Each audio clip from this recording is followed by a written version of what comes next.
tafarn yr yrad lôn gefn Ddinbych. Adeiladwyd y dafarn yn yr 11th ganrif ar 15. Dyma'r un o'r tafarnau hynna yn Ddinbych.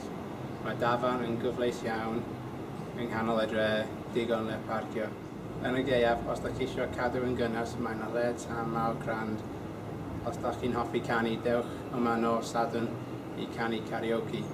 Dewch am beint.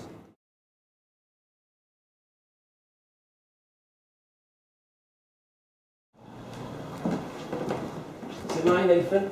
Rwy dda. Rwy'n dda? Rwy dda. Gai 2 pint o cwrw lleol? Gewch siwr.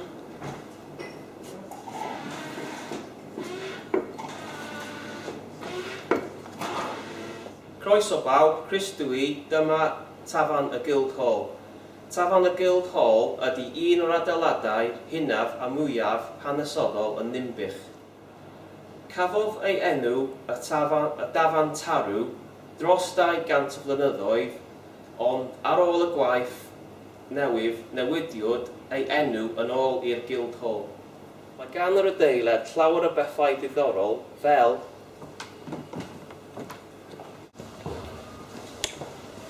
y ffynol, lle tân mawr, y grisiau derw.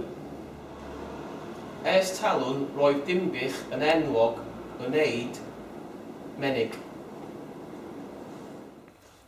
Mae lot o'r ystafelloedd i aros yma, dyma un. Yn y cefn, mae'r ystafell lle fydd gigs y cymdeithas.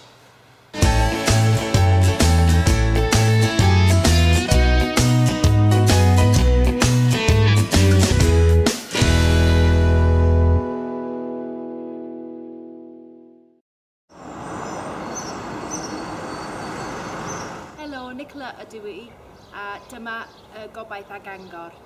Mae tafarn Mar yn eistedd ar y gwaelod o stryd y dyffryn yn Ddinbych. Mae o'n adeilad o'r 4th ganrif ar 15, ond rhyw rhannau yn hyn.